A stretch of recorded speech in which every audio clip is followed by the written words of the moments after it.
think say God, you know, just get your time. A beauty that way, you let it all you are share. I must go low.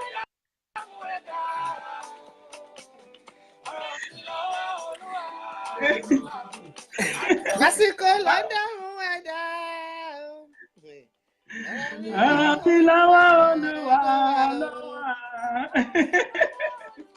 Ọ̀rọ̀ mi lọ́wọ́ Olúwa.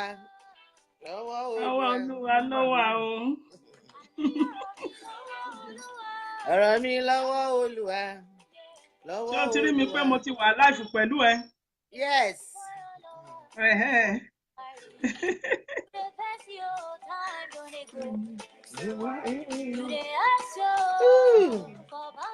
Thank God. Let's begin to appreciate God. Ẹ jẹ́ ká dúpẹ́ lọ́wọ́ Ọlọ́run fún oore àti ààbò rẹ̀ lórí ayé wa. Olúwa ṣeun o.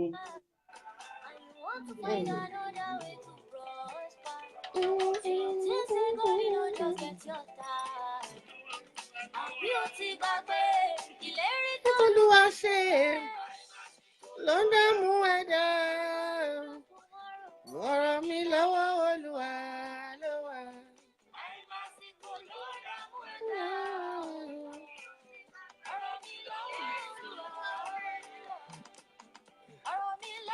Olúwa, ọ̀rọ̀ mi lọ́wọ́ Olúwa, lọ́wọ́ Olúwa, lọ́wọ́ Olúwa, lọ́wọ́ Olúwa, lọ́wọ́ Olúwa. Gbogbo tí mo ṣe láyé gbogbo ayé.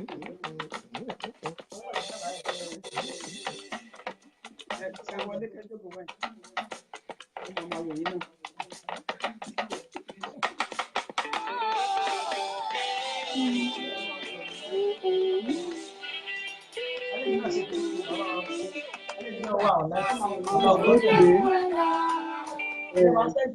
Ọ̀rọ̀ mi lọ́wọ́ Olúwa.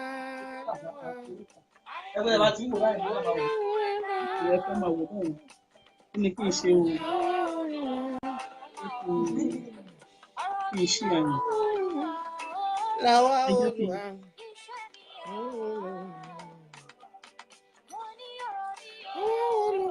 Ọ̀rọ̀ mi lọ́wọ́ Olúwa.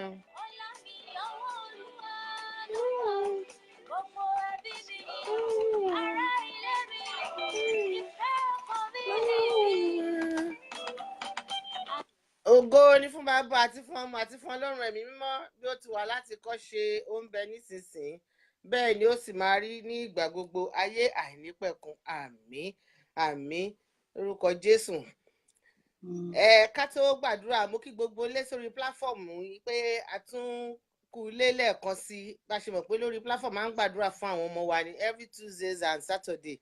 Òní Tuesday ni another day adúpẹ́ lọ́dọ̀ Ọlọ́run mo dẹ̀ kí sísá wa evangelist Adékálẹ́ sórí ètò yìí àjọ máa ṣe program tòní ni we can all see all over the world is also on the platform with us and I pray that Almighty God will increase you in knowledge understanding ní orúkọ Jésù ìjọba ọ̀run tá a fẹ́ fi látàjọ́ dùn á fi ṣèrè jẹ ni lórúkọ Jésù gbogbo wa á wọlé ògo náà tọmọtọmọ àwọn ọmọ tá à ń gbàdúrà fún ànígbàdúrà ànígbà lásán ní orúkọ Jésù wa ẹ jẹ́ ká tẹríba fún àdúrà ní orúkọ Jésù ní orúkọ Jésù Ọlọ́run á gbé yín ga yín lógo àṣẹ ńlọba àwọn ọba ẹ̀yin lọ́ba tó ń ṣe ohun gbogbo tẹ̀sí mú ohun gbogbo ẹni ṣíṣe ń bẹ lọ́wọ́ wa àṣẹ ń bẹ lọ́wọ́ yín Olúwa Ọlọ́run gbàdúrà tá à ń gbà dúpẹ́dúpẹ́ nítorí pé láìsí ẹ̀yin kò lè sí àwa àdúpẹ́ nítorí pé ẹ dá wa sí ẹdúpẹ́ nítorí pé àwọn ọmọ ẹ̀ ní ọmọ ní ìní Olúwa ọmọ nísìn ní èrè rẹ̀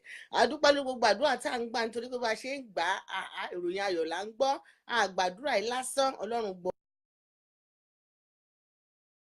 kì í ṣe mímọ̀ ṣe wa Ọlọ́run gbọ́ ọpẹ́ ohun tí ó sọ̀rọ̀ lónìí ẹ̀mí mímọ́ ẹnìkan ẹ bá wa sọ gbogbo àdúrà tá a gbà lónìí ẹ jẹ́ kó wọnú àṣẹ àwọn ọmọ yìí náà lórúkọ Jésù wọn ní dìdàkudà ọ̀rọ̀ Ọlọ́run yóò wọnú ayé wọn yóò tún ayé wọn ṣe ní orúkọ Jésù Olúwa wa àmín àmín àmín lórúkọ Jésù mo gbàdúrà lẹ́ẹ̀kan sí fún gbogbo etí tí ó máa gbọ́ mi etí ayọ̀ ni èmi tí mo sọ́nà sísọ ayọ̀ lẹ́ẹ̀mọ́ gbọ́ ní orúkọ Jésù ojú tẹ́ fi ń wò mí ò ní fọ́ èmi náà lórúkọ Jésù ohun burúkú ò ní fọ̀ sí mi ní fọmọ ṣiṣẹ́ ìránṣẹ́ ní orúkọ Jésù.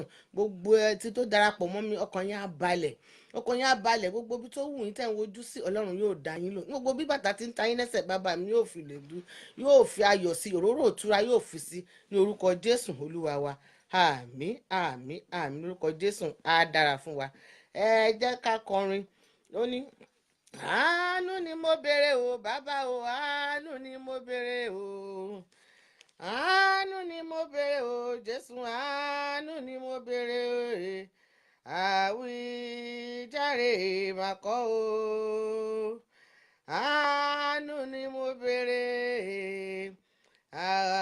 àwíjàre mà kọ́ o, àánú ni mo béèrè, àánú ni mo béèrè o bàbá o, àánú rẹ ni mo béèrè o lórí ọmọ wa o, àánú la béèrè o bàbá, àánú la béèrè, àwíjàre mà kọ́ o, àánú la béèrè, àwíjàre mà kọ́ o, àánú la béèrè. Ẹ ṣé ibi tẹ́ ti bẹ̀rẹ̀ bàbá o, ẹ ṣé ibi tẹ́ bá dé, àwa dúpẹ́ o Jésù, ibi tẹ́ mú wa lọ. Ẹ ṣé o, ẹ ṣé ibi tẹ́ ti bẹ̀rẹ̀ bàbá, ẹ ṣé ibi tẹ́ bá dé, àwa dúpẹ́ o Jésù, ibi tẹ́ mú wa lọ. Ní orúkọ Jésù Olúwa wa, àmín àmín àmín lórúkọ Jésù.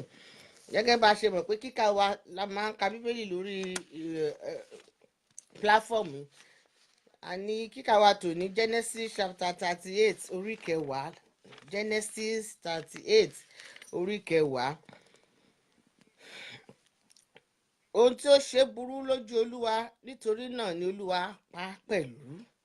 Ohun tí ó ṣe ó burú níwájú Olúwa, nítorí náà ni Olúwa pa pẹ̀lú.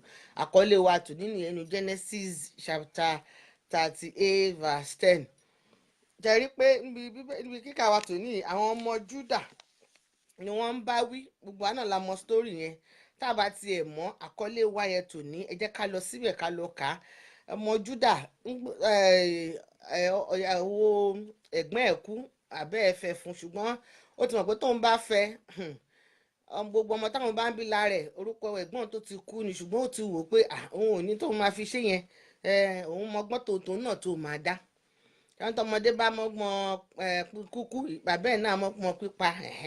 Ṣùgbọ́n nǹkan sọ fún wa bẹ́ẹ̀ ni pé nǹkan tó ṣe yẹn ó bí Ọlọ́run nínú, nítorí pé ọmọ yẹn ti mọ tara ẹ̀ nìkan, ó mọ tara ẹ̀. Ṣé ẹ ti rí pé oríṣiríṣi ìwà ló wà lọ́wọ́ àwọn ọmọ wa, ó ti mọ tara ẹ̀. So ó tiẹ̀ wá òpó kóun káàánú ẹ̀gbọ́n tó tiẹ̀ ti wá kú kó máa ṣe, ṣùgbọ́n láyé ó wò pé láyé kì í ṣòun. Gbogbo wa náà la mọ sórí yẹn, tá a bá mọ jẹ́ ká lọ kà ó kọ́ wa lọ́gbọ́n gidigidi. Ìdílé Júdà yẹn àwọn ọmọ Jacob náà ni. Ẹ dẹ̀ mọ̀ pé ìdílé wọn náà ni Jésù ti wá, ìdílé Júdà, kìnìún ẹ̀yà Júdà ibẹ̀ ló ti wá. Ṣùgbọ́n Júdà yẹn gangan, ẹ wá wo ọmọ ẹ̀ tó bí náà, ọmọ ọ̀yàwó ọmọ ẹ̀ tó ní kó lọ jókòó sílé, Támà, òun náà ló pàpà rìnrìn àgbèrè tó gbé ìyẹn, ó bá lójú lẹ́bàá tí yẹn ti gbọ́ pé ó ń bọ̀ tó dírẹ́sì bíi prostitute, òun ló fi palẹ̀ ọmọ ọlọ́mọ kó lọ dó ń bẹ̀. Ìgbà tó gbọ́ pé òun náà ló bá lò, ṣé ẹ ti rí, ó jẹ gbèsè, ó bá lò, kò dẹ̀ mú kankan dání. Ó wò pé torí ibi tá à ń bọ̀rọ̀ wa lọ gangan sí nìyẹn, bọ̀ mo kàn fún brief nínú àkọlé wa tòní ni. Kò mú kankan dání. Ṣé òun tiẹ̀ mọ̀ pé òun máa rágbèrè kan lójú ọ̀nà? Ọmọ yẹn ò ṣàgbò, ṣùgbọ́n ó múra bẹ́ẹ̀, ó dẹ́ngẹ́ fún síbẹ̀ dé wọn bẹ tó máa gbọ̀ kọjá. Ó dẹ̀ rò pé òkè tó kí ló máa filẹ̀, ó ṣáà ti dóbò láwìn, kí ni tẹ́ filẹ̀ láfi mọ̀ pé tẹ́ bá fẹ́ ránṣẹ́ tó wá san gbèsè, kí ni ó ní signet ọwọ́ ẹ̀ àti staff ọ̀pẹ́ ẹ̀. Ṣé ti rí ọ̀pọ̀lọpọ̀ àwọn ọmọ náà ti sọ ògo wọn nù nínú ìrìnkúrìn. so bá a ṣe ń lọ ẹ jẹ́ ká máa kan bá ètò yẹn lọ ṣùgbọ́n ká lọ kà dáadáa nǹkan tó ṣẹlẹ̀ ń bẹ̀ yẹn ẹ ti rí so Júdà yẹn òun náà ló wà pa wá fún ìyàwó ọmọ ẹ̀ tó ní kó lọ jókòó lọ ṣúpù yẹn lóyún náà òun náà ló wá bímọ àwọn ìbejì náà ló fún àwọn ọmọ yẹn bí ìkan náà ọmọ yẹn náà ní gbogbo ìdílé Jésè Ọlọ́run á rọ̀ wá lọ́wọ́ á fi kíkà rẹ̀ yé wa ẹ jẹ́ ká máa tẹ̀síwájú mo fẹ́ ká wo Psalm 91 ká fi gbàdúrà fún àwọn ọmọ wa Psalm 91 verse 1 to 2 ẹ jẹ́ ká fi gbàdúrà fún àwọn ọmọ ká tó máa àkọ́kọ́ gbàdúrà yẹn ná ká tẹ̀ tó bẹ̀rẹ̀ ọ̀nà ìwàásù wa lọ. Ó ní ẹni tó jókòó ní ibi ìkọ̀kọ̀ ọ̀gá ògo ni yóò máa gbé abẹ́ òjìji Elédùmarè.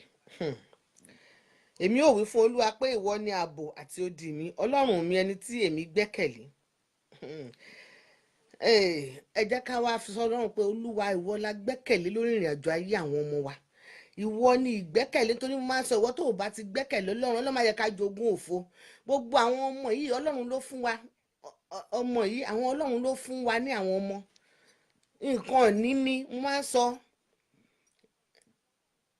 jẹ́ ká wá fi gbé Olúwa ìwọlé mo fi dá àwọn ọmọ yẹn padà fún ọmọ mi tó ń ṣèjọ̀gbọ̀n ọmọ mi tó ń fún tí ò fọkàn yá balẹ̀ ọmọ mi tó ń rìn dé òru ọmọ mi tó ń kẹ́gbẹ́kẹ́gbẹ́ gbogbo àwọn ọmọ yìí ẹ jẹ́ ká kó wọn lé ọlọ́wọ́ ìwọ ni mo gbẹ́kẹ̀lé lórí ayé ọmọ mi ìwọ tó bá sì ti gbẹ́kẹ̀lé Ọlọ́run ò ní jogún òfojú òní tí ẹ jẹ́ ká sọjà àdúrà ní orúkọ Jésù Ọlọ́run ìwọ ni mo gbẹ́kẹ̀lé lórí ayé ọmọ mi má jáyé mi ó bàjẹ́ má jáyé ọmọ yìí ó bàjẹ́ Olúwa ìgbẹ́kẹ̀lé mi níwájú rẹ kò gbúdọ̀ dásán torí pé olódodo sáwọlé rẹ ó sì rá àánú gbà àánú ni mo mọ̀ pé mo rí gbà lórí gbogbo èso tó fún mi Ọlọ́run ọ̀nà ọlánú oore ọ̀fẹ́ rẹ gbogbo àwọn ọmọ wa lórí pláfọ́ọ̀mù àti títí ó tún máa gbọ́ mi àti tèmi náà Ọlọ́run Elédùmarè wọlá gbẹ́kẹ̀lé lórí ayé àwọn ọmọ yìí ojúmọ́dò ó tì wá gbogbo bí tá à ń ké pe Ọlọ́run sí lórí ayé àwọn ọmọ Olúwa ṣàṣepé bẹ̀ ní orúkọ Jésù Olúwa wa àmín àmín lórúkọ Jésù ẹ jẹ́ ká tún wo verse 3 yẹn ó ní nítòótọ́ wọn ò gbà ọ́ nínú ìkẹ̀kùn àwọn pẹyẹpẹyẹ àti inú àjàkálẹ̀ àrùn búburú ṣé ẹ ti rí ìdánilójú rẹ̀ ó lóun ó gbà wá gbogbo àjàkálẹ̀ àrùn gbogbo wàhálà àti ìdààmú gbogbo ìmọ̀ ọ̀tá gbogbo ìtakùn wọn gbogbo jàǹkárìwọ̀ wọn gbogbo bí pẹ́ẹ́kántán lè tẹ́ sílẹ̀ Ọlọ́run náà òun gbà wá ẹ jẹ́ ká dúpẹ́ lọ́wọ́ Ọlọ́run pé Ọlọ́run ó ṣeun fún ọ̀rọ̀ rẹ ó ní rán mi létí ọ̀rọ̀ mi a sì rán Ọlọ́run létí gbogbo wa ló gbà mí ó sì gbà mí tọmọtọmọ ó gba àwọn ọmọ mi kó nú àjàkálẹ̀ àrùn Ọlọ́run ó gbà wọn kó nú ìdààmú Ọlọ́run gbọ́ ọmọ wa ó ní akẹ́pẹ́ yín ó sì dá wa lóhùn ní wákàtí àti ọwọ́ bàbá ń képe yín Olúwa ọ̀rọ̀ rẹ oníràn wa létí rán mi létí ọ̀rọ̀ mi àrán yín létí lónìí pé Olúwa ẹni ní tòótọ́ ni ó gbà wá nínú ìkẹ́ ó gbọ́ ọmọ mi ó gbà àwọn ọmọ tó ń gbọ́ mi gbogbo àwọn etí tó tún máa gbọ́ mi ó gbọ́ ọmọ wọn kó nú ìkẹ̀kùn àwọn pẹyẹpẹyẹ ní orúkọ Jésù ó ṣé oníká máa dúpẹ́ nínú ohun gbogbo adúpẹ́ atọ́pẹ́dá lórí ayé àwọn ọmọ Olúwa gbọ́ ọpẹ́ wa ẹ jẹ́ ká tún sọ ẹwọ verse 4 ó ní yóò ṣe kí ni yóò fi ìyẹ́ rẹ̀ bò wá abẹ́ ìyẹ́ apá rẹ̀ ni ìwọ ó máa sì gbẹ́kẹ̀lé òtítọ́ rẹ̀ ni yóò sì ṣe àṣà àti àpáta ẹ wò ìwọ tó bá ti gbẹ́kẹ̀lé Olúwa àníjogún òfòṣẹ́ ọ̀rọ̀ rẹ̀ ni oníkàrẹ̀ létí ni ìyẹ́ apá rẹ̀ ni yóò fi bo àwọn ọmọ rẹ̀ ó lé ọmọ kìnìún máa ṣaláìní ebi àsìmọ́ ẹni tó bá ti ń ṣe tolúwa kò ní ṣaláìní àní ṣaláìní ojú òní tì wá gbogbo ọmọ yẹn bí wọ́n ń lọ lọ́sàn tó ń lọ wájú yóò mọ pa àwọn ọmọ ẹ̀ mọ́ ni ó àní gbòòrò òkè ìbànújẹ́ èmi àti ìwọ tẹ́ àní gbòòrò òkè ìbànújẹ́ Ọlọ́run la fi ìgbẹ́kẹ̀lé wa sí òun ló sì máa bá a dáàbò bo àwọn ọmọ ẹ̀ bọ́ ń lọ níwájú ibi ayé ò ní bá wọn bọ́ ń bọ̀ lẹ́yìn ìjì ayé ò ní bá wọn mọ́ nínú omi ayé ò ní gbé wọn lọ iná ayé ò sì ní gbé wọn ní orúkọ Jésù Olúwa wa àmín àmín lórúkọ Jésù á dára fún wa ẹ wo ó ní verse 11 ni màá fi kó lórí wọ́ọ̀lù yẹn ó ní nítorí tí yóò fi àṣẹ fún àwọn áńgẹ́lì rẹ̀ nítorí rẹ̀ láti pa ọmọ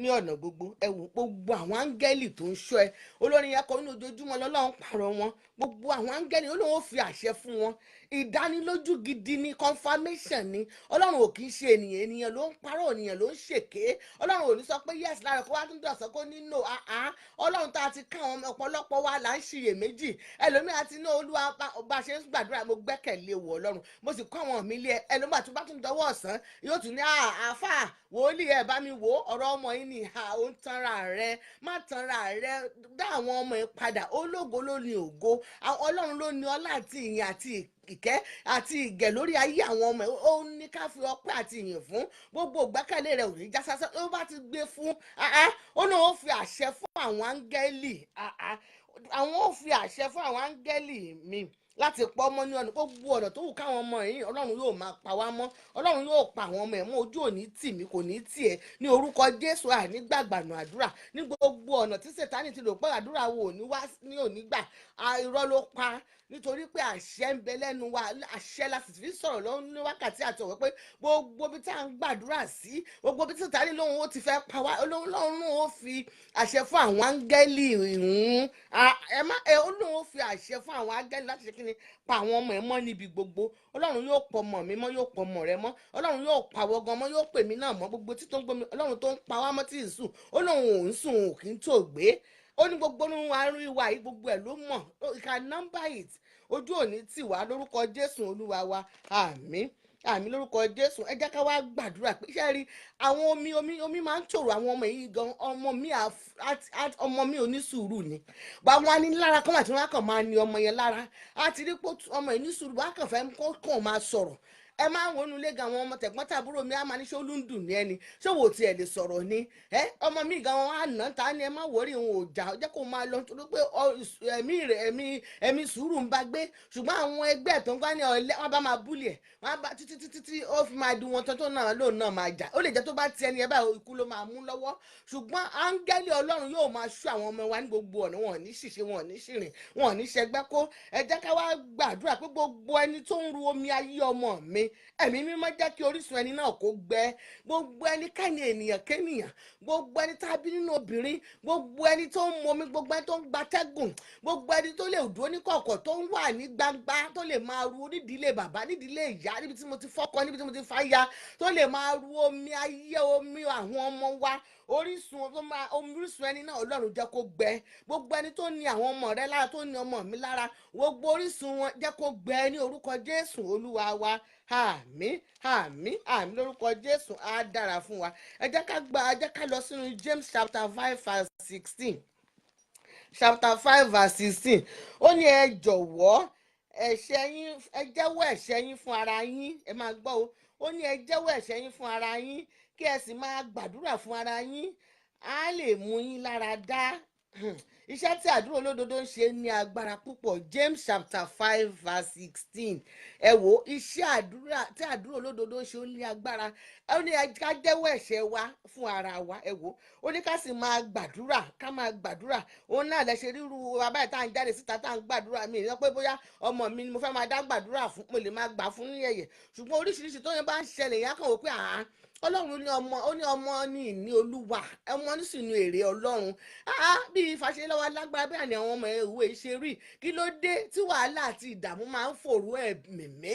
Kí ló dé tí Sátánì máa kàn fẹ́ panilẹ́kún? Kí ló dé kò nísinmi? Ṣùgbọ́n nígbà tá a bá ti jẹ́wọ́ ẹ̀ṣẹ̀ wa fún ara wa, that is James was saying there. Ó ní ẹ jẹ́ ká máa gbàdúrà fúnra wa. When you are praying for someone, you are praying for yourself. Mo máa sọ pé lórí òkè yìí ní lórí platform yìí, lórí platform tá a wà, tá a bá ń gbàdúrà fún ara wa, ìwọ tó kàn ń dàgbà ẹni bá dáyé jẹ náà là á dákú. Ṣùgbọ́n when you are praying for others, yóò wọ́n gan gbàdúrà fúnra rẹ ni. Ó ní ẹ jẹ́ ká jẹ́wọ́ ẹ̀ṣẹ̀ fúnra wa. A ti mọ̀ páyé ti gbẹlẹgẹ́, bó bá san tó ń ṣiṣẹ́ fọ́mọ nìkejì, ó lè dùn lá máa ṣe yẹ̀yẹ́. Bẹ́ẹ̀ yóò bá ṣe yẹ̀yẹ́, báwo ló fi fẹ́ ra yẹ̀yẹ́? Bẹ́ẹ̀ yóò bá ṣe yẹ̀yẹ́, báwo ló ṣe fẹ́ ra yẹ̀yẹ́ ṣe?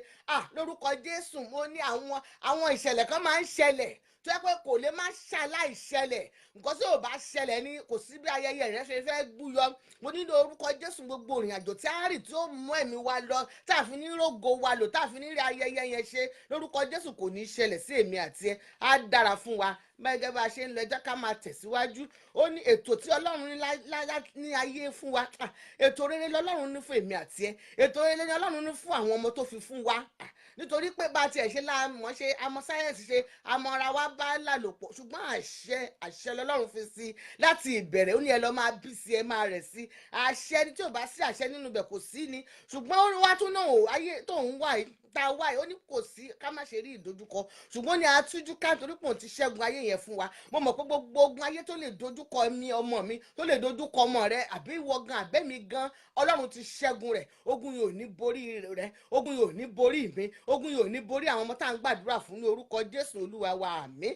Ètò ọlọ́run ní láti ètò tó ní fún láti jèrè àwọn ọmọ rẹ ni ó láti jèrè tó tọ́lọ́run ní pé ká jèrè àwọn ọmọ wa ó nínú iṣẹ́ torí iṣẹ́ rẹ lọ́mọ yẹn iṣẹ́ rẹ̀ ṣe oṣù mẹ́sàn-án iṣẹ́ ọmọ mi tó tiẹ̀ tó gbógan tó gbé sínú incubator ìgbà tó bá pé 9 months tó gbóyàn náà gbé padà fún ẹ iṣẹ́ oṣù mẹ́sàn-án ni iṣẹ́ ọdún mẹ́ta ló tún fún lọ́yàn mú iṣẹ́ pò tún lọ school tó wá pé nílùú àwọn olóyìnbó wá ní 18 ó ti dá dọ̀tí ó lọ ní ọkọ̀ gan oṣù iṣẹ́ ẹ̀sì ni títí tó fi jáde lẹ̀ láyé fọmọ iṣẹ́ rẹ̀ nítorí pé mo gbàdúrà pé ọmọ rẹ ò ní kú lójú rẹ lórúkọ Jésù ò ní fọwọ́ rẹ gbọ́mọ sí mo ní gbogbo ẹ̀yin tí ìṣẹ̀lẹ̀ ti ṣẹlẹ̀ sí kọ́lọ́run kó fi ayọ̀ àti ìtùnú sínú ilé yín lórúkọ Jésù olúwa wa àmín àmín lórúkọ Jésù. Ètò ọlọ́run láti jèrè iṣẹ́ ọwọ́ wa ni ó nínú iṣẹ́ wa lòun ó bùkún wa iṣẹ́ rẹ ni àwọn ọmọ yẹn nígbà tó bá dọjú alẹ́ àwọn ọmọ yóò ní dìkorò lórúkọ Jésù òun burúkú ò ní fọ̀ sí àwọn ọmọ ebi ò ní pẹ́ ọmọ yóò tọ́jú rẹ lórúkọ Jésù àwọn ọmọ tó ṣe wàhálà fún tẹ́pẹ́ ilé tó kọ́ wọn ní wó pẹ́ lórúkọ Jésù ẹni ẹlẹ́ ò ní kọ́lé fọ̀tà gbé àní pé ilé tó kọ́ ni àwọn ọmọ yìí nígbà tí ó bá máa yọ̀ tó fẹ̀yìntì wọn ní mú ẹ kúrò nídìí ẹrù rẹ lójijì ní orúkọ Jésù olúwa wa àmín àmín àmín lórúkọ Jésù á dára fún wa. Ó ní ẹ wò John chapter 9 verse 31 ó ní àwa mọ̀ pé ọlọ́run kì í gbọ́ ti ẹlẹ́ṣẹ̀ ṣùgbọ́n bí ẹnìkan bá ṣe olùfọkànsìn sí ọlọ́run tí ó bá sì ń ṣe ìfẹ́ rẹ̀ òun ní gbọ́ tirẹ̀ ó ní gbogbo wa ní ẹlẹ́ṣẹ̀ ọlọ́run àmọ̀pọ̀ ọlọ́run ò kì í gbọ́ ti ẹlẹ́ṣẹ̀ Bíbélì wá sọ fún wa nínú John chapter 9:31 ó ní tó bá jẹ́ olùfọkànsìn ọlọ́run ṣé ẹni mo máa sọ pé èèyàn ló ń wojú ẹlòmíì lè máa wò wípé ṣé lè náà ń gbàdúrà báyìí tó ṣojú tó gbégèlè sórí tó ṣe gbogbo ẹ̀ ó lọ ọkàn ló ń wò ènìyàn ló ń wojú ọkàn lọ́lọ́run ń wò ọlọ́run sì mọ̀ pé ó ní tó bá fi olùfọkànsìn ọlọ́run ọ̀rọ̀ yẹn kó má jọ dàbí Farisí tó wọnú ṣọ́ọ̀ṣì ní tó ní ẹ̀wọ̀ òun gbowó òde òun gbowó lágbájá òun gbowó tẹ̀mọ̀jù ṣùgbọ́n òun mọ̀rọ̀ wá ṣùgbọ́n ẹwọ ẹlẹ́ṣẹ̀ tó kò mọ tó sọ lódorí Bíbélì ló dorí kodò ó sì sọ fún ọlọ́run ọkàn rẹ̀ pé dáríjì mí torí pé ẹlẹ́ṣẹ̀ ni mí tó bá wá rí pé gbogbo ẹ̀ṣẹ̀ torí pé o fi ọkàn rẹ̀ sọ fún ọlọ́run pé ẹlẹ́ṣẹ̀ ni ẹ́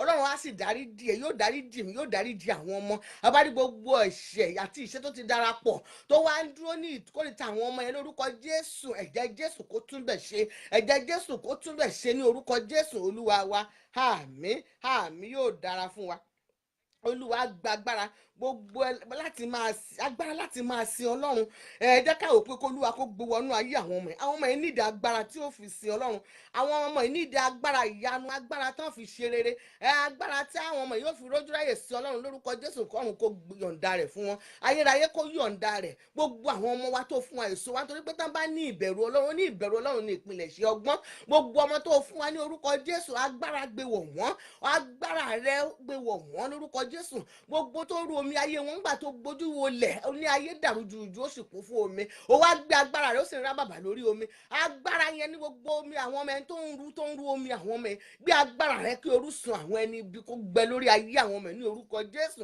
olúwa wa àmín àmín àmín fáyà yóò dára fún wa ó jẹ́ ká sọ fún Ọlọ́run pé olúwa ààbò rẹ̀ kó dájú lórí ayé àwọn ọmọ mi òun ló sọ ní ó fi ìyapa rẹ̀ bò definitely ààbò Ọlọ́run máa dájú ni ọmọ tó bá ti fi sáwẹ̀kẹ́ Ọlọ́run sẹ́ ta ló lágbó ní kò ságbára tó dàbí ti Jésù kò má ságbára tó dàbí ti bàbá o kò má ságbára tó dàbí ti Jésù o agbára tó jagbára lọ ní agbára Ọlọ́run kò sí ó ní gbogbo ní ayé àti ọ̀run ó lóun ti fún wa ní orúkọ kan tó ju gbogbo orúkọ lọ ní orúkọ Jésù ní gbogbo ikú kó máa wólẹ̀ ẹ wá wo agbára wo ni kò sí agbára náà ta ló fẹ́ dojú kọ Ọlọ́run agbára yẹn la wá ń bèrè fún orúkọ Jésù kó Olúwa kó gbé agbára yẹn wọ ọmọ mi agbára ọ̀tún agbára àṣerere ààbò rẹ̀ tó dájú kó máa gbé wọ àwọn ọmọ wa lórí pláfọ́ọ̀mù lórúkọ Jésù gbogbo ọmọ etí tó tún máa gbọ́ mi ààbò Ọlọ́run Olúwa kó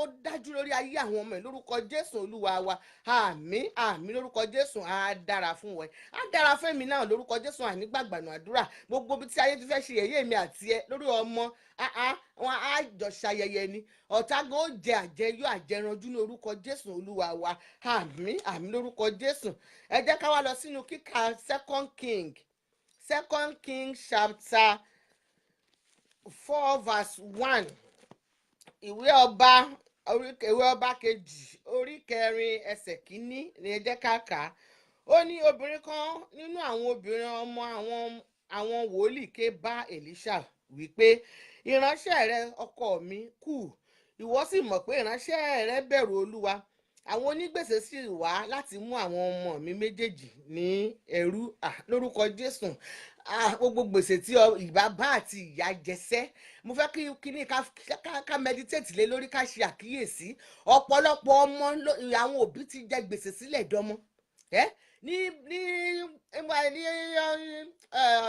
tí mo wà ní Sábó ńgbà kan, àwọn èèyàn máa wá báyìí wọ́n ní ṣé ẹ fẹ́ yáwó ẹni ṣe báyìí ní owó, á ní ẹni ṣe ní certificate back certificate ọmọ yín, àwọn àfihàn yín lówó àwọn máa ní Ọlọ́run nígbà tí ọmọ ò mọ̀ pé ìyá ti forúkọ yín yáwó ń sìn òbí ikú bá lọ délójì tí ìyá kú, ọmọ náà mọ̀ sìn gbèsè tí ọmọ ò mọ́wọ́ tí ò mẹsẹ̀ ní gbélẹ̀ di ọmọ wa lórúkọ Jésù.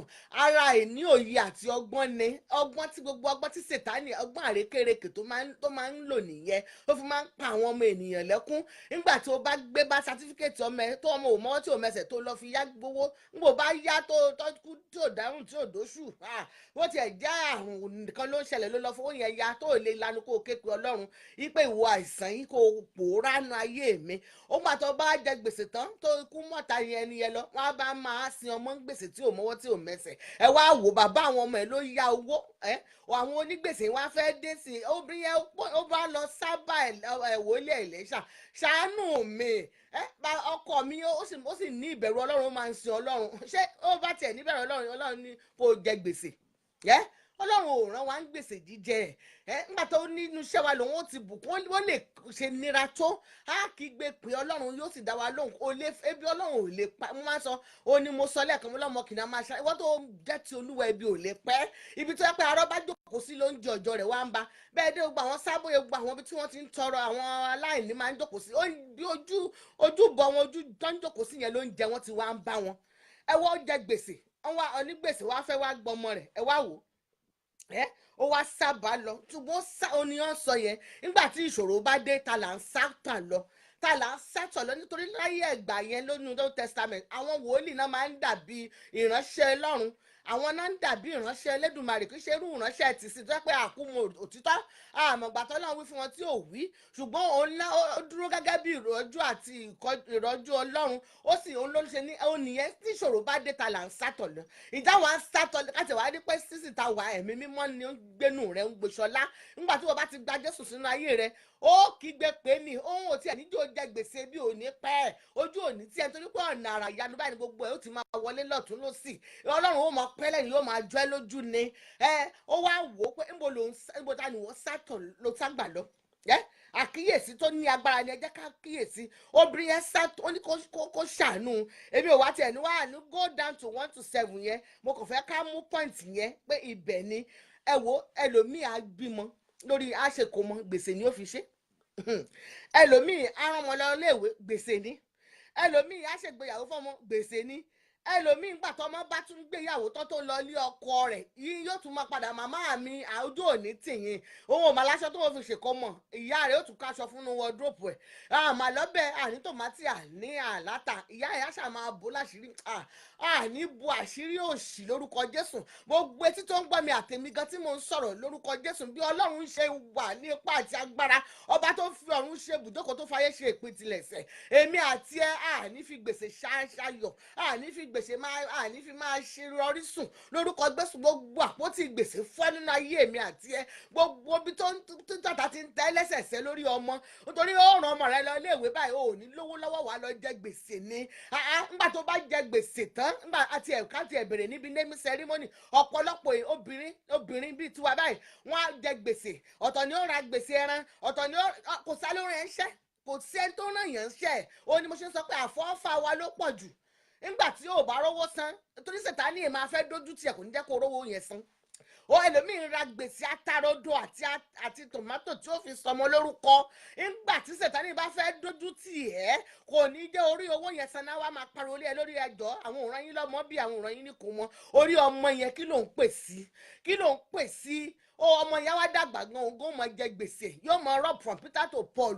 Gbogbo bí wọ́n fẹ́ ká máa ṣe àkíyèsí nìyẹn pé gbogbo agbára tó ń fi ara pamọ́ jẹ ní níyà, gbogbo agbára tó ń fa bá kéréke sẹ́ńtẹ̀rẹ̀ bàbá kàrà, gbogbo agbára tó ń fara nini lára nínú kọ̀ọ̀kan àbí ní gbangba ní tó lóò dojú tì ẹ́ lórí ọmọ, Ọlọ́run kó gba agbára yẹn náà lórúkọ Jésù.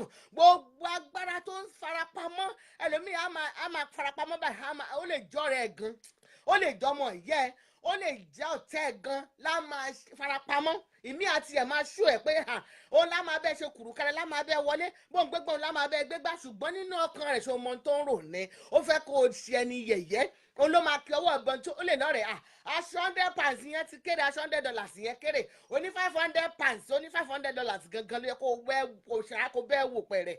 Ìwọ́gbọ̀n ò lo làákàyè, kò sí ọpọlọ kankan lórí rẹ̀. Ní orúkọ Jésù gbogbo ìkórìtà yẹn kó Olúwa kó dáhùn, Olúwa kó farahàn ní orúkọ Jésù. Gbogbo ìkórìtà táyé ti ń fi ní ṣe yẹ̀yẹ́ lórí ọmọ níjọ́ kó mọ́, tó yẹ pé ọmọ yẹn náà yóò wá máa rẹ́rù gbèsè kiri. Ní orúkọ Jésù ọ̀run kó palẹ̀ rẹ̀ bẹ̀ mọ́, ọ̀run kó lọ ṣàtúnṣe bẹ̀ ní orúkọ Jésù Olúwa wa. Àmín àmín lórúkọ Jésù. Ẹ wá wò ilé ìwé gan, ọmọ yẹn á fi gbèsè ran ni, àṣefin ran gbèsè ẹ̀ta lọ ń yáwó gbọ́múlé láǹtà lọ́wọ́ rẹ̀ yóò mọ ní olórí ibú. Èpè burúkú ni ó máa ṣẹ́ pé òun kò rán ọmọ tó ń lé ìwé, ọmọ yẹn ṣó lè ṣe dáadáa. Àwọn ọ̀rọ̀ òdì, ọ̀rọ̀ kàǹfàṣà ni ó máa jáde sínú ayé ẹni yẹn. Àwa dá gbogbo òun yẹn padà lónìí lórúkọ Jésù. Gbogbo agbádá èpè tán ti lè ṣẹ́, gbogbo ẹ tó ó ní ẹ bá ṣépè fún ẹ, òun ò mọ sọ́ọ̀dì rẹ ni. Nígbà tó bá ti fi Jésù ṣe ìgbẹ́kẹ̀lé rẹ lọ́sẹ̀, mo fẹ́ kó o gba òpó Ọlọ́run yẹn mú pé lórí ọmọ rẹ ò ní dààmú. Ọlọ́run májẹ̀mú ayọ̀ ni onírán mi létí ọ̀rọ̀ mi. Gbogbo ẹni tó jókòó gbogbo ibi tí o ti lọ yáwó iléèwé lórí fún ọmọ yẹn tó wá rówó yẹn san sẹ́, ọmọ yẹn tiẹ̀ wá jáde, ẹni tó lọ yáwó gan wá fi èpè kọ́mọ yẹn ò ní ṣe rere, yóò mọ gbé sátífíkẹ́ẹ̀tì yẹn kiri ni. Adáhùn òun yẹn padà nítorí pé Ọlọ́run aláàánú ni. Wọ́n ló sọ ó ní ẹ jẹ́wọ́ ẹ̀ṣẹ̀ fúnra yín, ẹ sì gbàdúrà fúnra yín. Ìwọ tó lówó nǹkan kí ló ò mú nǹkan kan lọ sọ́run. Tá bá jẹ́ onígbàgbọ́ wà níbẹ̀ pé ò gbúdọ̀ yá owó èlé, ó gbúdọ̀ máa ṣòwò rẹ̀ kó máa yáyàn lówó èlé torí pé ó mọ̀ pé òfin ni èèyàn lára ni. Ó mọ̀ pé Sátánì ò ní jẹ́ kí ẹni yẹn rí owó yẹn san. Mo wá sọ gbogbo tó ti dìde tó bèrè fún ìrànlọ́wọ́, gbogbo tó tiẹ̀ tí wá bèrè fún lọ́wọ́ pẹ́ tiẹ̀ já mi ẹ má jáṣírí mi ò tú. Tí Sátánì wá fẹ́ tú ẹ láṣìírí lórí ọmọ yẹn,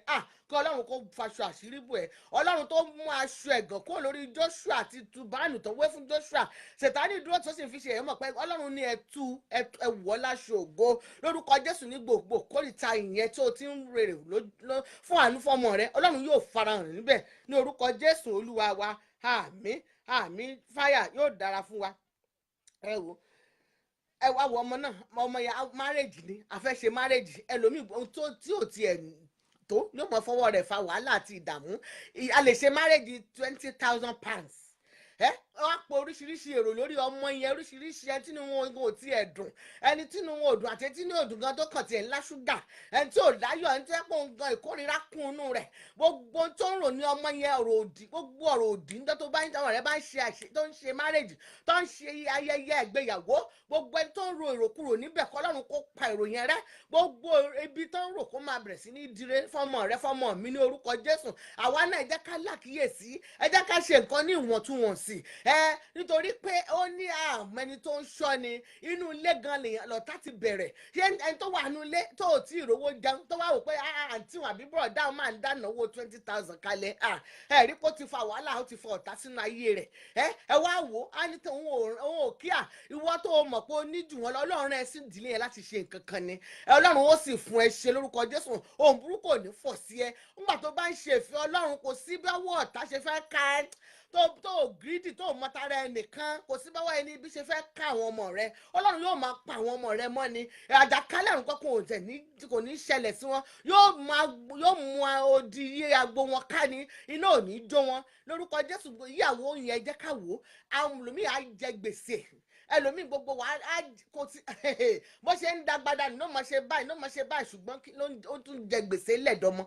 Ọmọ tá à ń sọ nígbà bá ṣe ìyàwó tán, ìyàwó náà bá dojúrú, torí àwọn ayé ti kojú bọ̀ fún ọmọ yẹn lọ́kọ̀ ò máa lù bí ò máa fi ṣe punching bag bí ò máa lù ú ó lè ní ẹ̀rọ gílì oríṣiríṣi ohun burúkú torí pé Sàtánì wọ́n ti pè lálejò ó jókòó tì wọ́n ni mi ní wedding ò dáa ṣùgbọ́n ẹ jẹ́ ìwọ tó ń ṣe nǹkan bẹ́ẹ̀ ó kù dúró fún àdúrà ó kù fún àdúrà ọmọ yẹn gan yóò ti di òpó Ọlọ́run mú wọ́n sọ pé àwọn ọmọ wa tá à ń bí tó pé kò kàn yé wọn they are just like butter ọ̀rọ̀ wọn dàbí bàálù tó fẹ́ ṣùgbọ́n nígbà táwa yóò bá lè dúró àdúrà ẹ jẹ́ ká dúró bí ọmọ ológun ẹ jẹ́ ká gbé àwọn ọmọ Ọlọ́run yẹn wọ̀ ẹ jẹ́ ká èṣù ẹ̀mí ká gbé wọ̀ lórí àwọn ọmọ wa lórúkọ Jésù Sàtánì ò ní pa wá láyò kò ní pa ẹ́ lẹ́kùn kò ní pa mí lẹ́kùn lórúkọ Jésù gbogbo ìkórìtà tó lóun fẹ́ dúró sí láti fi ṣe ẹ́ níbi lórúkọ Jésù yóò di asán yóò di ìtìjú ní orúkọ Jésù Olúwa wa àmín àmín àmín lórúkọ Jésù mò ń sọ náà ni ẹrù ọmọ yẹn á tún bímọ tán gbèsè náà ni ó bá dé ilé ọkọ nítorí nígbà tó tá a bá ṣe pati 20,000 tá a ojú wo bá dá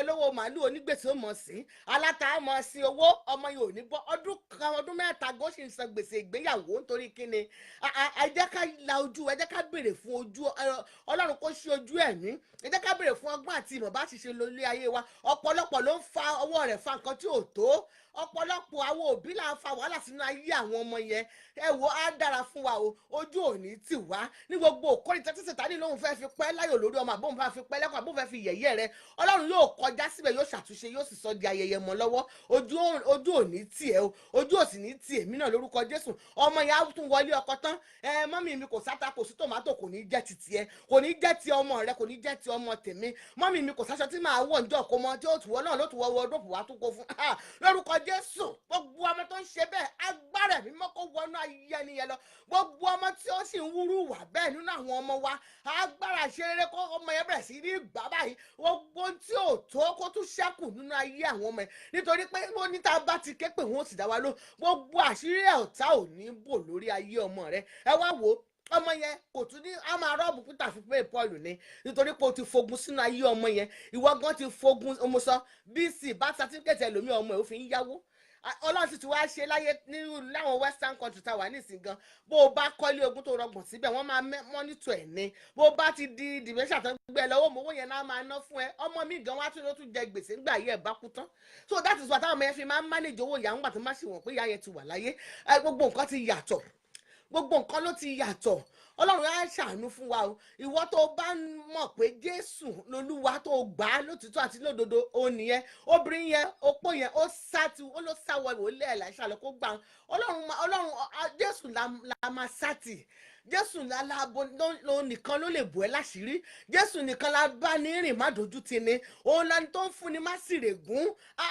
òun ló ṣàṣepé yóò sì ṣàṣepé nínú ayé ọmọ mi yóò ṣe nínú ayé ọmọ rẹ ní orúkọ Jésù Olúwa wa àmín torí àkókò wa ẹ̀yin gbogbo òbí ẹwà abiyamọ tí irú ẹ̀ bá ń ṣẹlẹ̀ sí ẹ jẹ́ kó mu ní prayer pot kó máa bẹ̀rẹ̀ ọmọ ò lè ṣe wàhálà lọ kó lóyún kó rọ́mọ lọ school kó ọmọ lọ yunifásitì kó jáde kó ọmọ tún wà nílé ọkọ àbí kó fẹ́yàwó sílé kó tún máa sábẹ́ mọ́mì ìgbà tó yẹ kó máa jẹun ọmọ ó tún ń sin ọmọ ọ̀pọ̀lọpọ̀ àwọn míì náà sì ń sin ọmọ wọn ọmọ gan 50 ọmọ 60 wọ́n ní a fool at 40 is a fool forever even ọmọ nílùú òyìnbó tó bá ti pé 18 gan wọ́n ń ṣígbà tiẹ̀ fún ni pé wá you say you are adult now ó máa gbé lọ wọ́n dẹ̀ máa monitor wọ́n máa advice ẹ̀ ṣùgbọ́n àwa láfíríkà bọ́mọ ò tí ì 70 80 ọmọ náà ní àwa náà láti ṣe gàrí wà ṣe ẹlẹ́lùbọ́ lé ṣe aláta nítorí pé ìfẹ́ àti ẹ̀fọ́ náà gan láyè láti jẹ́ kó ṣe àfọmọ yẹn láyè òun ló ṣe máa ń fà tọ́pọ̀ ọmọ mi gan kò wá ní rójútu ayé rẹ̀ láwa padà sílé lá ní ìyá ló ń ṣeun lápadà sílé lá ní bàbá ló ń ṣeun lápadà sílé lá bá máa rọ́ọ̀bù bá máa rojọ́ pé ogun ìdílé kò sógun kankan ẹ jẹ́ ká wake up ní century ta wà 21st ẹ jẹ́ ká wake up ẹ jẹ́ ká wò pé gbogbo àwọn ogun yìí wọ́n láti dúró wọ́n láti pẹ̀nu mọ́ ìdí láti dákẹ́ lórí ayé àwọn ọmọ mi gbogbo ẹrù gbèsè mo bọ́ ní wákàtí àti ọ̀wọ́ yìí gbogbo ẹgbẹ́ lómi á dára ní àtúndára ń ta àwọn kan wà tó yẹ pé wọn àti ẹ̀jáwó rí kí ló wá dé ẹ jẹ́ ká kóòtù according to our size lórúkọ Jésù àní dààmú ọkùnrin yẹn ó fi gbèsè lẹ̀ de ìyá ọmọ ẹ̀ ó fi lẹ̀ de àwọn onígbèsè dẹ̀fẹ́ wá kọ́ ọmọ ẹ̀ lẹ́rú lórúkọ Jésù ìṣẹ̀lẹ̀ burúkú ò ní ṣẹlẹ̀ sẹ́mi àti ẹ lórúkọ Jésù gbogbo gbèsè tí a bá jẹ gan táwa jẹ àbí tí yàwá jẹ kì í ṣe pé aláwa sàn àbí ṣe pé àwọn ọmọ náà ní àtún ti gbèsè sí ogún gidi ló yẹ ká máa filẹ̀ fọmọ ọkàn wa yóò balẹ̀ lórúkọ Jésù. Ó lóò ti mọ̀nà iye náà ò sì ní yí padà. Ohun tó bá dòwò pọ̀ kì í ṣe apanilẹ́kúnjayé, kò wá láti pa láti destroy o. Ó lóun wá láti fún ẹ ní ìyà nípẹ̀kun ni. Tó bá ti di Jésù mú o ti lóhun gbogbo. Tó bá ti di Jésù mú ó lóun ló ní catus. Tọ́lọ́run ó tó bá fẹ́ 1000 kí ni ó máa iná ló fi máa kó palẹ̀ mọ́. Ṣùgbọ́n òun ló ní gbogbo ẹ̀ níkàáwọ́. Ìwọ tó bá sì ti ní Kristi tó ń gbénu rẹ̀, ìwọ náà ń gbénu Kristi ni. Ó ní he lives in you. Àwa ń gbénu, he lives in us to justify, we live in him to glorify. Ògo Ọlọ́run yẹn yóò sì farahàn nínú ayé wa lórúkọ Jésù Olúwa wa. Àmín àmín yóò dára fún èmi àti ẹ. Àní dààmú lórí àwọn ọmọ ẹ̀ṣẹ̀. Ó ní Jésù nìkan òun ló lè gbani lọ́wọ́ àwọn ẹni ibi tá à ń sọ yìí.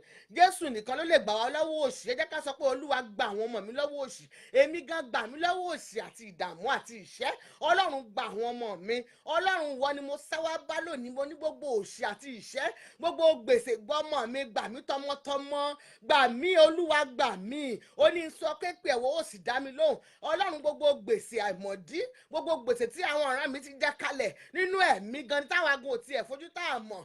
Ọlọ́run ẹ̀jẹ̀ Jésù ló ti sọ gbogbo ètùtù fún wa, torí pé ẹ̀ṣẹ̀ ni. Bó o bá jẹ gbèsè yẹn gan tó o san ìwọ gan ẹ̀ṣẹ̀ ni.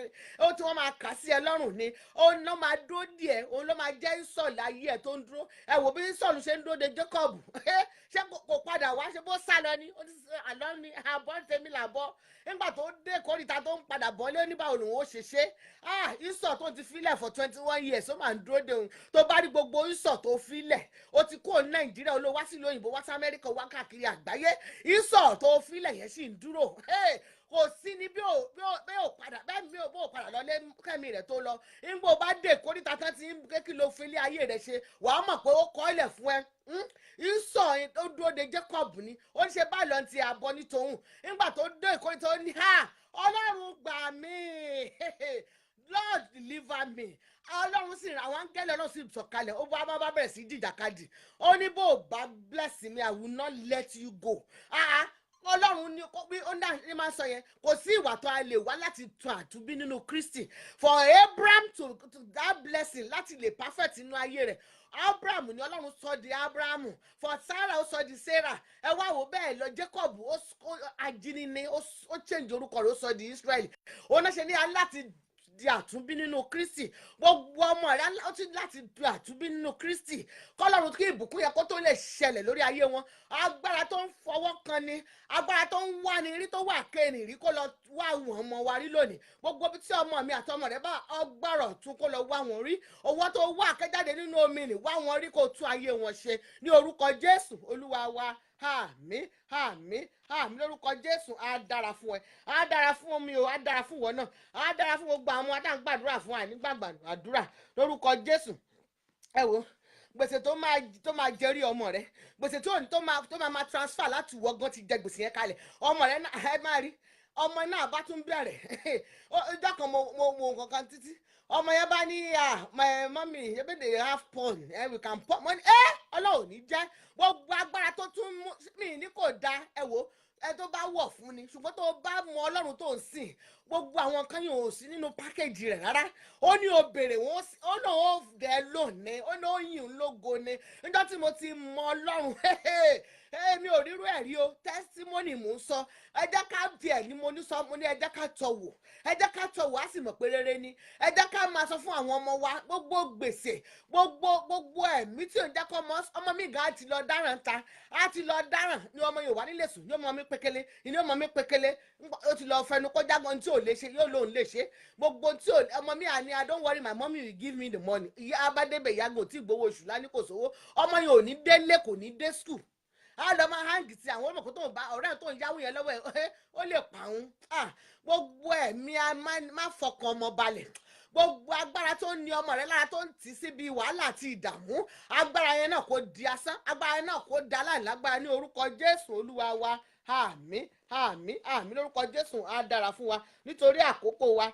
Ó ní Olúwa gbogbo gbèsè àgbàná lórí ọmọ mi ẹ máa fi iná parun lórúkọ Jésù. Ẹ sọ di àdúrà gbogbo gbèsè àti àgbàná lórí ayé àwọn ọmọ wa, because enough is enough. Ìyá ò lè jẹ, ó ní ìran mẹ́ta òun tòṣì, mi èèyàn lè jàyàjàyà kó fi Peter rọ́ọ̀bù pọ̀ kó fi rán ọmọ lọ léèwé kó ṣe gbogbo ẹ̀ kọ́mọ yẹn gan kó rán lọ skul kó lóun graduate kó tún wá dé kó tún náà tún wá wà nù agbádá gbèsè agbádá àgbàná lórúkọ Jésù Olúwa kó fọdànù gbogbo agbádá gbogbo agbádá gbèsè gbogbo agbádá tó máa mú yàn sákiri ẹgbà mí o àwọn bẹ́lífù títí ń bọ̀ o wọ́n bọ̀ wá kẹ́rù mí o kóòtù ní ẹ lọ pa lórúkọ Jésù iná ọ̀run kó parun iná ọ̀run kó parun iná ọ̀run kó parun ní orúkọ Jésù Olúwa wa àmín àmín lórúkọ Jésù. Mo ṣe sọ lẹ́ẹ̀kan pé ọ̀pọ̀lọpọ̀ òbí gan ló ti fọmọ ẹ̀ san gbèsè lóríṣiríṣi ọ̀nà ni ìmú ìgan ti fọmọ ẹ̀ lọ dájọ́ ó ti lọ fi dájọ́ nínú ẹgbẹ́ òkùnkùn ìmí ó ti fọmọ ẹ̀ ó ti fi sátáfíkẹ́tì ọmọ ìyáwó. Mo ṣe sọ kò sí ọ̀pọ̀lọpọ̀ àwọn òbí ní kí ni wàhálà ta kóra wa sí àwa máa ní wọ́n ń ṣe é wàá máa yọ mi lójú ó ní báyìí ò tiẹ̀ rí ẹ òun Ọlọ́run rí ẹ ewé kan ò lè jábọ́ lára igi kó o má mọ̀ sí òun mọ ọkàn rẹ òun mọ èrò rẹ ó wá débẹ̀ lónìí báyìí ní ìkórìtà tá a wà yìí ìkórìtà tí wọ́gùn ò tiẹ̀ wọ́gùn ò rí ṣe ìwọ́gùn wá fi Peter rọ́ọ̀bù Pọ́ọ̀lù báwo pé bọ̀nà owó mo fẹ́ gbé gbà lórí ọmọ yìí lórúkọ Jésù ọ̀run kó bẹ́ẹ̀ pàdé lórúkọ Jésù Ọlọ́run tó rán áńgẹ́lì lọ pàdé Jákọ́ọ̀bù tó búlẹ́sì rẹ̀ tó tú ìgbà rẹ̀ kó bá wa pàdé lónìí kó bá mi èmi náà pàdé kó bẹ́ẹ̀ pàdé kó bá àwọn ọmọ pàdé ní ìkórìtà yìí lórúkọ Jésù ìkórìtà tí Sátánì ti yẹ̀yẹ́ ni ìkórìtà tí Sátánì ti rò pé kò sọ́nà àbáyọ Ọlọ́run yóò jọ́ lójú Ọlọ́run yóò máa jọ́ lójú Ọlọ́run yóò máa dojú tì í Ọlọ́run yóò dojú tì í ní orúkọ Jésù Olúwa wa àmín àmín lórúkọ Jésù. Ṣé ẹ ti rí àwọn àfọwọ́fọ̀ra ló ń fa àdàbí gbogbo ogun àdàbí tó bá yáwó lọ́wọ́ mi torí àwọn míì máa jẹ gbèsè yẹn sẹ́ wọ́n tún lọ máa tírẹ́tì ẹ̀ tán lọ yáwó lọ́wọ́ ẹ̀ ni o wọ́n á tó bá wá sí gbèsè yẹn máa ní kàn pẹ́ dànù ẹlòmí àtún lọ yáwó yẹn á fi sọmọ lórúkọ á fi ṣègbéyàwó ṣe gbogbo ẹ̀ tó bá di kó sanwó lá máa lọ máa díbọ́n ó lè nìkan lọ bóun pọ́lì ràn yá kìlà sí ṣùgbọ́n nǹkan kan ń bẹ tó jẹ́ àdàbí lórúkọ Jésù gbogbo ogun àdàbí ọ̀rọ̀ àdàbí ohun àdàbí nínú ayé ẹ̀mọ́ mi nínú ayé mi Olúwa kó sọ di asán gbogbo àwọn ọ̀rọ̀ àdàbí tó bẹ̀rẹ̀ sí fọ̀hún burúkú tó lóun ò ní gbà òun máa gbẹ̀san ní gbogbo èdè yẹn gbogbo yẹn ẹ di asán ní orúkọ Jésù Kristi Olúwa wa àmín àmín àmín lórúkọ Jésù á dára fún wa ẹ wo àdàbí ni bẹ́ẹ̀ ni òfin ọmọ mi àti fowó rán ọmọ léwé ọmọ mi ò ní mo sọ á fi ṣèyàwó ni oríṣiríṣi nǹkan ló kún ọwọ́ wa àṣẹ oríṣiríṣi ẹlòmíì gan láti lọ patí ọ̀rẹ́ rẹ̀ yóò jẹ gbèsè láti lọ ṣe ẹbọ ẹlẹ́bọ yóò bá ẹ bá mú àǹkárá yẹn wá láwìn ẹ bá mú gbogbo ẹ̀ yóò jẹ gbèsè lórúkọ Jésù gbogbo agbádá gbèsè sẹ́ Ọlọ́run kó parun lórí ayé rẹ̀ nítorí pé àní fi wàhálà lẹ̀ di ọmọ àní fi ìdààmú lẹ̀ di ọmọ lórúkọ Jésù ẹ wo ẹ jẹ́ ká di òpó Ọlọ́run mú torí àkókò mi nìyẹn mo ṣe máa ń sọ à ń máa ká tó mú lọ sí ìpẹ̀rẹ̀ ẹ jẹ́ káwa gan yẹra wa wò gbogbo àwọn òbí tó ń gbọ́ mi àti tó tún máa gbọ́ mi àti èmi gan ẹ jẹ́ ká wò pé bọ́lá ti ń fogun sínú ayé àwọn ọmọ ẹ jẹ́ ká wò pé ọ̀nà wo ni ó nítorí aláǹgbá tó giri ò bá lana aláǹgbá ò lè wọbẹ̀ òun nìyẹn tó ò bá sí ọ̀nà tí àwa gan ti fi ń fogun ebi ò ẹlòmíì bá a ní ebi ò bá máa pa òun ò ní dín nǹkan ẹlòmíì gan ebi ò ní páyọ̀ lọ́ máa jalè ẹ̀mí amúniṣẹ̀sín amúnijìyà ẹ̀mú amániṣẹ̀sín lórúkọ Jésù gbogbo ẹ̀mí yẹn ẹ̀mí burúkú ni kọ́lọ́run kó fi náà parun lórúkọ Jésù Olúwa wa ẹ wò lọ́run orí ohun gbogbo nǹkan pátápátá ló dá ó ní Bíbélì ní gbogbo nǹkan ló dá ó ní ṣùgbọ́n kì í ṣe gbogbo ẹ̀ ló lérè ẹ wo wọn tá a sọ yẹn kò sí tí ò dá ń bẹ̀ ṣé kò sí tí ò dá ká rán ọmọ lọ léwu ká ṣe gbogbo ẹ̀ ṣùgbọ́n gbogbo ọ̀nà tá a bá ń gbé gbà tí òfin ní pa wá lára gbogbo ọ̀nà tá a ń gbé gbà tí òfin ní pa àwọn ọmọ ẹ̀gan lára lọ́jọ́ iwájú òun ló yẹ ká máa wò Ọlọ́run yóò wà pẹ̀lú wa o yóò sì dì wá mú ojú òní tì mí kò ní tì ẹ́ ẹ jẹ́ ká lọ sí ẹ jẹ́ ká wo 2 pages Bible verses ká tó parí ọ̀rọ̀ John chapter 5 verse 39 ó ní ẹ̀yin wá inú ìwé mímọ́ nítorí ẹ̀yin rò pé nínú wọn ni ẹ̀yin ní ìyè tí kò ní pẹ̀kun wọ̀nyí sì ni àwa ti ń jẹ́rìí mi ṣe ti rí John chapter 5:39 nǹkan tí mo fẹ́ fàyọ níbẹ̀ pé nínú Jésù ni ìyè wà John chapter 5 verse 9 tẹ bá mi type ẹ̀ síbẹ̀ mo fẹ́ kàn lọ meditate ẹ̀ lórí later ó ní 39 ó ní ẹ̀yin wá inú ìwé mímọ́ ẹ̀yin rò pé nínú wọn ni ẹ̀yin ní ìyè tí kò ní pẹ̀kun wọ̀nyí sì ni àwọn tí ń jẹ́rìí mi ìwé mímọ́ is the message the word ọ̀rọ̀ Ọlọ́run ni ó ní ìwé mímọ́ ibẹ̀ lẹ́lòmíì ṣe máa pẹ́ àwọn bàbá kan inú ibẹ̀ nìyé wà kí ni ó ti rí jo ti rí ó ti rí substances tó ń wá oní Jésù là ń sọ ń bẹ̀ sí ìjáwọ́ ti rí ó ti mọ̀nà yẹn náà ó ní ọ̀nà òtítọ́ àti ìyè ó lẹ́nikẹ́ni tó bá gbàgbọ́ kò ní í ṣègbé lórúkọ Jésù. Gbogbo ẹ̀ ó ní mo sọ yẹn, obìnrin opó yẹn kí ló tọ̀ lọ́nà tẹ wòlíì tá à ń sọ náà Jésù ló tọ̀ lọ. Gbogbo ìṣòro wa lórí ọmọ ẹ jẹ́ ká tọ̀ Ọlọ́run, ẹ jẹ́ ká gbé ẹ̀kẹ́ wa lé, á sì dára fún wa. Ó nínú Jésù ni ìyè wà, ìyè àìnípẹ̀kun ni, Jésù sì ní ọ̀nà àti òtítọ́ àti ìyè náà. Ẹ wá wò ó last part a fi máa parí ẹ̀, ìwé Luke 24 verse 27. Ó ní ó sì bẹ̀rẹ̀ láti Mósè àti gbogbo àwọn wòlíì wá, ó sì túmọ̀ nǹkan fún wọn nínú ìwé mímọ́ gbogbo nípa ti ara rẹ̀. Ṣé ti rí? Nípa everything that is written is about him. It's about Jesus Christ. Everything that is in the scriptures is about Christ. And I pray that God will give us the wisdom, the knowledge and understanding of his word. Lórúkọ Jésù ojú òní tì wá. Ẹ wò ní àbúrò gbogbo ẹ̀ lẹ́parí ohun gbogbo. Ẹ jẹ́ ká gba Jésù ní Olúwa àti olùgbàlà wa. Ẹ jẹ́ ká surrender, let's surrender yìí. Tí nǹkan kan bá ṣẹlẹ̀, ẹ jẹ́ ká tọ̀ wá. Ẹ jẹ́ ká rí pò ní ọ̀rẹ́ tí kì í tọ́ni, ọ̀rẹ́ tí kì í dójú tì ní. Ẹ bá mi type ẹ̀ Luke 24:27 òun la fi parí ẹ̀. Luke 24:27 á dára fún wa. Ẹ wò ó ní ọ̀rẹ́ John chapter 5:39 ní Evangelist Adékálé. John chapter 5 verse 39 not verse 9. Ẹ bá mi tún type fún wọn, á dára fún wa. So lópin ẹ gbogbo ẹ ní èmi ń sọ ẹ jẹ́ ká jùwọ́ rẹ̀ fún Ọlọ́run, ẹ jẹ́ ká gbà pé Jésù ní Olúwa àti olùgbàlà, òun lọ́ba tí kì í tán ní jẹ, òun lọ́ba tó yẹ pé òun ló mú gbogbo òun ló ìbẹ̀rẹ̀ wọn lẹ́lẹ́dàá wọn ló ràn wọn wá sáyé. Ẹ jẹ́ ká fi ògo ká fi ọlá padà fún lórúkọ Jésù ojú òní tì wá o. Ẹ jẹ́ ká tẹríba fún àdúrà. Ó ní orúkọ Jésù, ní orúkọ Jésù, ní orúkọ Jésù, ní gbogbo ekún kó wólẹ̀. Adúpẹ́ àyàn lógo fún àkókò tá a lò lórí pláfọ́ọ̀mù. Adúpẹ́ nítorí pé ẹ̀dójútì wá lórúkọ Jésù gbọ́ ọpẹ́ wa. Gbogbo àdúrà tá a gbà Ọlọ́run àti àgbà pé ó jẹ́ ìtẹ́wọ́gbà. Òun sì ní ká dúpẹ́ àyàn lógo. We return all the glory and adoration. We exalt your holy name in the mighty name of Jesus. In Jesus' name we pray. Amen, amen, amen. Jesus name. Á dára fún wa o. Á dára fún gbogbo tí tó ń gbọ́ mi. Ẹ ṣé gan ni. Ó tún di Saturday lágbára Ọlọ́run. I love you everyone with the love of Christ. I love you everybody with the love of Jesus. Ẹ bá mi tẹ̀ ká tó lọ náà. Luke chapter 24 verse 27. Luke 24 verse 27 á dára fún wa. Orí bẹ́ẹ̀ tá a bá ń gbọ́ tá a bá sì ń kà á òye ẹ̀ yóò mọ̀ fi yé wa. Ẹ ṣé gan ni. I thank you Jesus for everything. Love you all with the love of Christ. Ó dìgbà kan náà.